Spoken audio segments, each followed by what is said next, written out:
Ready to see the future through the lens of the past? Welcome to Endtime Prophecy Stories. Here we dive deep into ancient mysteries and uncover what lies ahead in a world filled with uncertainty.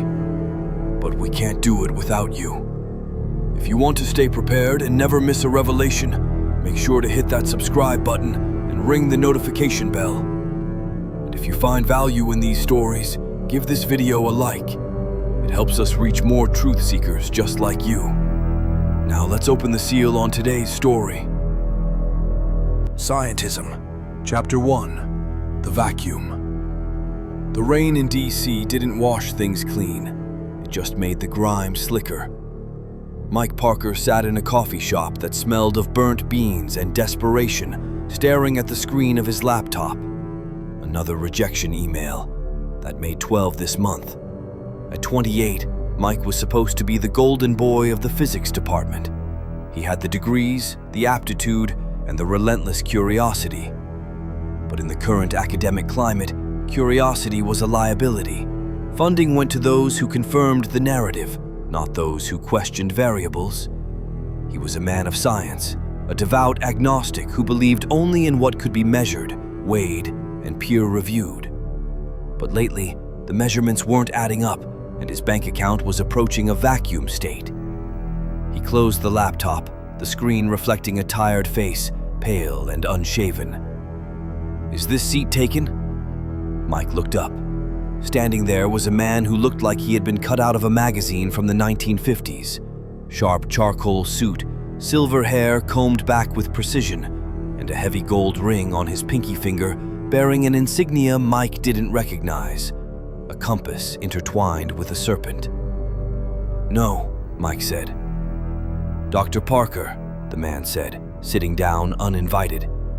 "My name is Arthur Sterling. I represent a private contracting firm working under a Department of Defense grant. We've been watching your work on atmospheric refraction." Mike stiffened. "I didn't think anyone read that paper. The journal pulled it."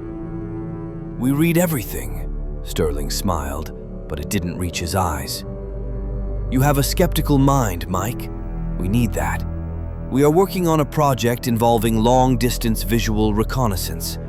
We need someone who understands how light bends, or doesn't bend, over vast distances." "Who is we?" "Call it the Horizon Initiative," Sterling said, sliding a thick manila envelope across the table. "The pay is triple what the university denied you. The clearance is top secret. The science is unconventional." Mike opened the envelope. The numbers on the offer letter made his breath hitch. It was a lifeline. "I'm in," Mike said, unaware that the hand he shook belonged to a brotherhood that had steered the course of history since the year 1844, when the world began its slow descent into the Great Deception. Chapter 2, The Black Box. The facility was located 40 miles outside the city, a brutalist concrete square buried half underground, surrounded by pine forests and electrified fences. There were no windows in the labs. Mike's role was senior analyst for optical integrity. His job was to interpret data coming from high-altitude surveillance drones and correct for atmospheric distortion. For the first month, the work was exhilarating. The equipment was decades ahead of anything at the university, but there was a strange compartmentalization. Mike was given raw data coordinates and told to apply the standard curvature algorithms to make the images stitched together for the worldwide map interface. "It's just a glitch in the rendering," his supervisor, a nervous man named Dr. Aris, told him, when Mike pointed out that the horizon line in the raw footage was perfectly straight at 120,000 feet. "Apply the filter, Mike. That's what you're paid for." Mike shrugged it off. He was making good money. He bought a new car, rented a nice apartment in Reston, and finally felt like a functioning member of society. It was in the commissary, a sterile white room with humming fluorescent lights, that he met Wendy. She was an administrator in the logistics department, 28 like him, with keen eyes and a demeanor that seemed strangely peaceful in the high-stress environment of the facility. "You're the new refraction guy," she said, setting her tray down opposite him. "And you're?" "Wendy, logistics. I make sure your sensors get where they need to go." They talked. It wasn't about work or politics or the weather. Wendy asked him about his life, his family, what he thought the purpose of it all was. Mike gave his standard agnostic answer. "We are biological accidents floating in a vast void. There is no purpose, only function." Wendy didn't argue. She just smiled, a sad, knowing smile. "Function implies a designer, doesn't it?" Mike laughed. "I deal in density and mass, Wendy, not theology." "Maybe they aren't so different," she said. Chapter 3. The Laodicean Lullaby. Over the next 2 months, Mike and Wendy became inseparable. It wasn't a whirlwind romance, but a grounding friendship that hinted at something more. They went to museums, walked the trails in Great Falls, and critiqued the terrible coffee in the break room. Mike found Wendy fascinating. She was intelligent, sharper than half the PhDs in his lab, but she possessed a moral compass that baffled him. She didn't drink to excess, she didn't gossip, and she spent her weekends volunteering at a shelter, not for credit, but because she genuinely cared. One Friday night, over dinner at a quiet Italian place, the topic turned to religion. "So, you go to church?" Mike asked, pouring wine. Wendy stuck to water. "I believe in the Bible," Wendy corrected gently. "But I don't go to the churches you're thinking of. The cathedrals, the mega auditoriums. They're part of the Laodicean lullaby." "Leo what?" "Laodicea, the last church age. Lukewarm, wealthy but spiritually blind. They preach prosperity and ignore the prophecy. They tell people to sleep when they should be watching." Mike swirled his wine. "Watching for what?" "The deception," Wendy said, her voice dropping. "Matthew 24 warns us, 'Take heed that no man deceive you.' We are living in the time of the end, Mike. Since 1844, there has been a population reset of sorts, a spiritual one. The rise of atheism, the dominance of a science that removes the creator from the equation. It's all a script." Mike chuckled, though he didn't mean to be condescending. "You sound like a conspiracy theorist, Wen. Science isn't a script, it's observation." "Is it?" Wendy looked at him intensely. "Do you observe, Mike? Or do you just filter data until it fits the model they gave you?" The question stung, mostly because earlier that day, Mike had been forced to delete 3 hours of drone footage that didn't sync with the orbital mechanics model. Chapter 4. The Firmament. It was a Saturday in November when the friction finally sparked. Wendy had left her coat at Mike's sister's house during a lunch the previous weekend. Mike, having retrieved it, drove over to Wendy's small, immaculate rental house to drop it off. He knocked, but the door was unlatched. "Wendy?" He pushed the door open. The living room was cozy, but the dining table was a war zone of papers, old leather-bound books and maps. Not standard maps, these were azimuthal, equidistant projections. Wendy emerged from the kitchen, wiping her hands on a towel. She froze when she saw him standing by the table. "I brought your coat," Mike said, his eyes scanning the books. Zetetic Astronomy by Samuel Rowbottom, Terra Firma by David Wardlaw Scott, and a dossier labeled Project Fishbowl, Declassified. "What is all this?" Mike asked, picking up the Rowbottom book. "Earth not a globe? Wendy, is this a joke?" Wendy sighed, taking the coat from him. "I didn't want you to see this yet, Mike. You're too steeped in the indoctrination." "Indoctrination? I'm a physicist," Mike laughed, a harsh sound. "This is medieval nonsense. Flat Earth? Seriously?" "Sit down," Wendy said, her voice firm. To his surprise, he did. "Mike, you believe in density, right? Why do things fall?" Gravity," Mike corrected himself. "The mass of the Earth pulls objects toward the center." "Have you ever proven that?" Wendy asked. Or do you just know that objects fall through a medium that is less dense than they are? A balloon rises because it's lighter than air. A rock falls because it's denser. It's density and buoyancy. You don't need a magical force to explain it. That's oversimplifying physics, Mike snapped. And the horizon? Wendy pointed to a diagram. Water is always level, Mike. It seeks its own level. That is the physics of water. How can it curve around the exterior of a ball? Because the ball is massive. Or, Wendy opened the file on Project Fishbowl, we are living in an enclosed system, a plane, covered by a firmament. Operation Fishbowl wasn't about nuclear testing. It was about hammering against the dome to see if they could break out. They couldn't. Mike stood up, pacing. This is insanity. You're talking about a worldwide conspiracy involving every scientist, every pilot. Compartmentalization, Wendy said calmly. Just like your job. You see a piece of the puzzle and assume the others have checked the hole. They haven't. They are all just calibrating their piece of the machine. The globe is the great lie, Mike. It hides the creator. If we are on a spinning speck in an infinite void, we are an accident. If we are on a stationary plane under a dome, we are created. We are central. That is what they want to hide. Mike looked at her, seeing not a crazy woman, but someone terrifyingly convinced. I can't listen to this. It's anti-science. It's true science, she countered. Zetetic means to seek, to inquire. Scientism is what you practice, faith in the consensus. Mike left angry. He felt like he was losing the only real person he'd met in years to a cult. Chapter 5. The Seed. The anger lasted 2 days. The doubt lasted longer.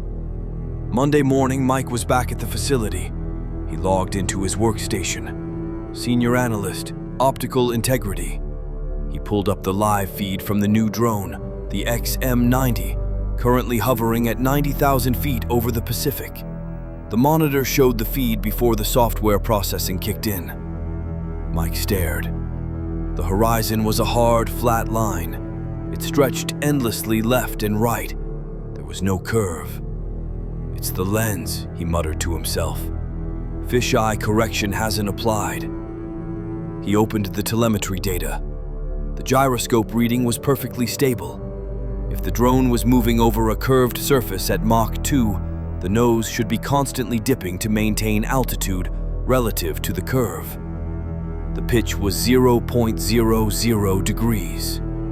For the first time, Mike didn't just run the script. He opened the raw code of the correction algorithm he was supposed to supervise. He was a physicist, but he knew Python. He scrolled through the lines of code provided by the DoD, and there it was. If altitude greater than 50,000 feet and horizon visible equals true, apply warp mess V4 curvature preset. It wasn't correcting distortion, it was creating it. Mike felt a cold sweat break out on his back.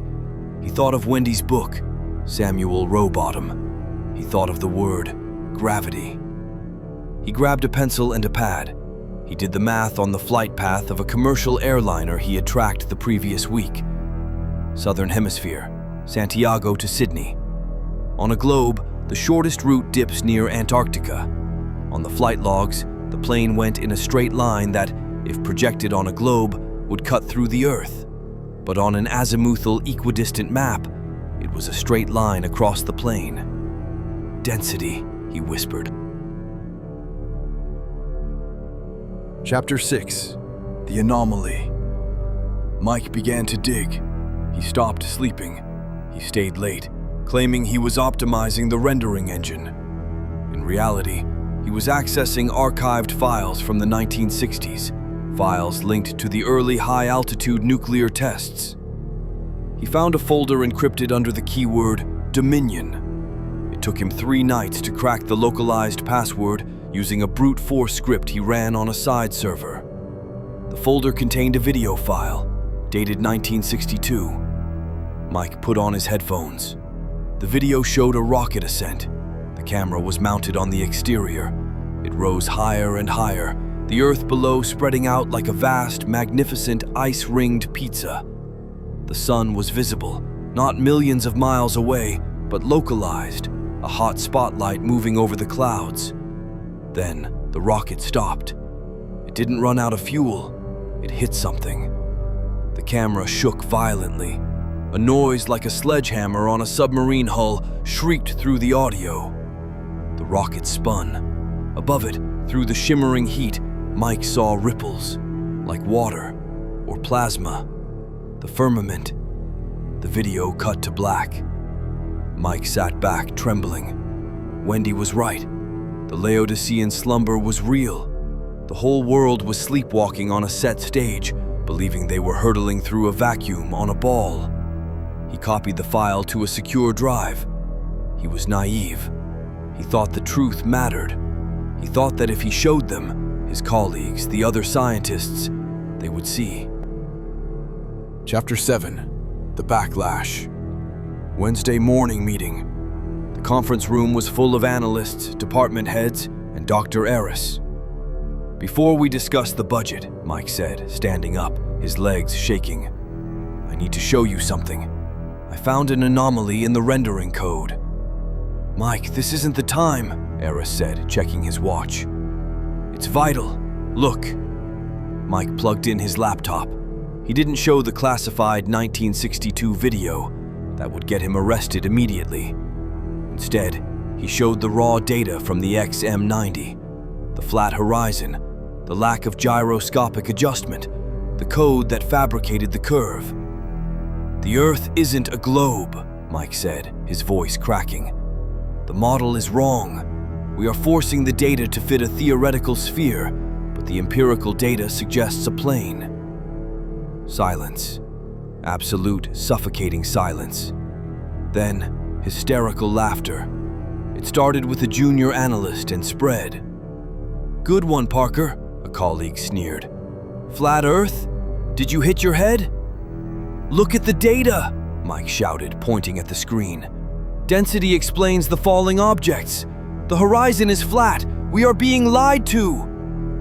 Dr. Eris stood up. His face wasn't amused.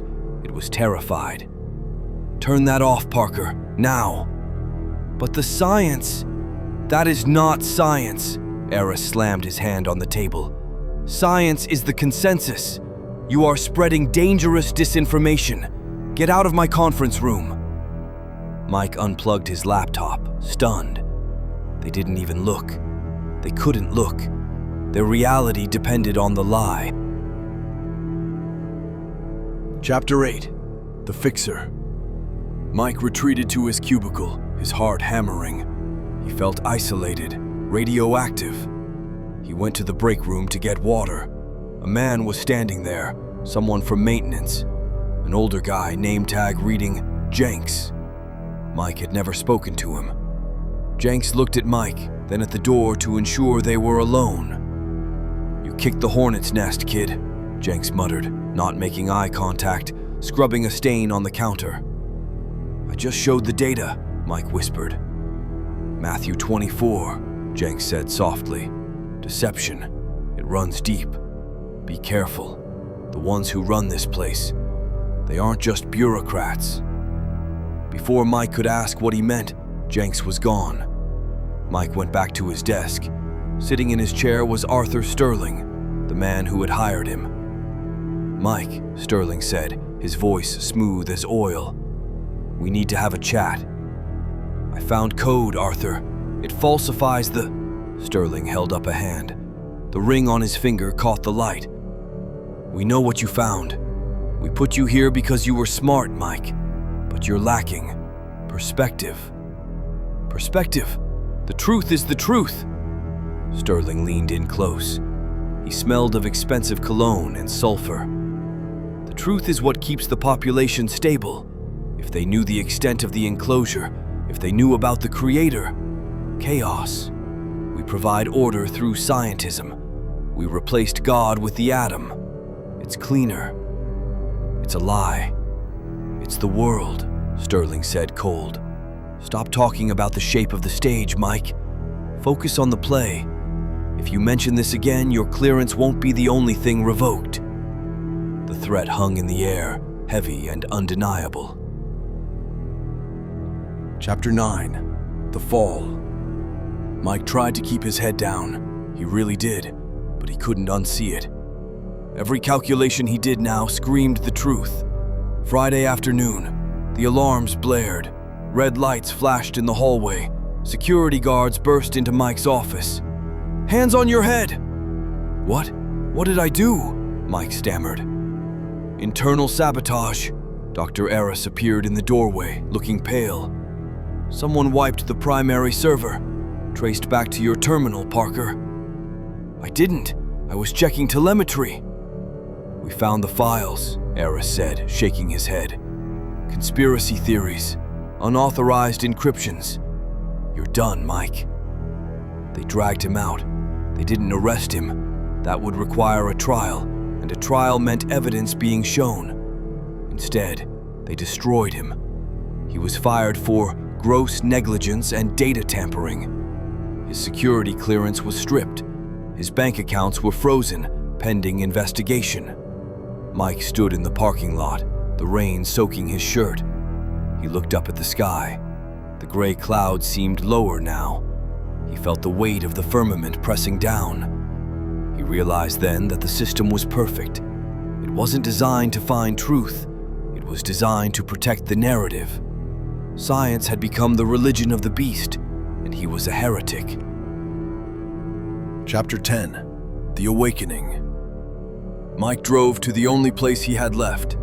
Wendy answered the door. She took one look at his face, soaked, broken, terrifyingly awake, and pulled him inside. She didn't say, "I told you so." She made him tea. She sat with him by the fire. "I lost everything," Mike said, staring at the flames. "They framed me. Sterling." He admitted it. He said they replaced God with the atom. "They have to," Wendy said softly. "If people knew the Earth was a stationary plane, the center of creation, they would have to face the Creator. The globe allows them to hide in a chaotic universe where nothing matters. It's the ultimate hiding spot from God." Mike looked at the books on her table, the maps, the warnings. 1844, Mike muttered. "The time of the end." "We are in the final moments," Wendy agreed. "The deception is worldwide, but you see it now." "I see it," Mike said. The cognitive dissonance was gone. The world was flat, enclosed, and significant, and they were being watched, not just by the government, but by something much higher. He reached out and took Wendy's hand. "I don't know what to do. I have no job, no money." "You have the truth," Wendy said, opening her Bible to Matthew 24. "And you have a witness to bear. We don't fight them with their weapons, Mike. We warn the others. We wake up whoever we can before the end comes." Mike looked at the words on the page. "For there shall arise false Christs and false prophets, and shall show great signs and wonders, insomuch that, if it were possible, they shall deceive the very elect." He wasn't a scientist anymore. He was something more dangerous to the system. He was a believer. "Teach me," Mike said. Outside, the rain fell on the flat earth, pooling on the level ground, while the great clock of the cosmos ticked closer to midnight. For more Bible-based end-time prophecy dramas to strengthen your faith and the faith of others, help spread the word by supporting the channel. Please like, subscribe, and share.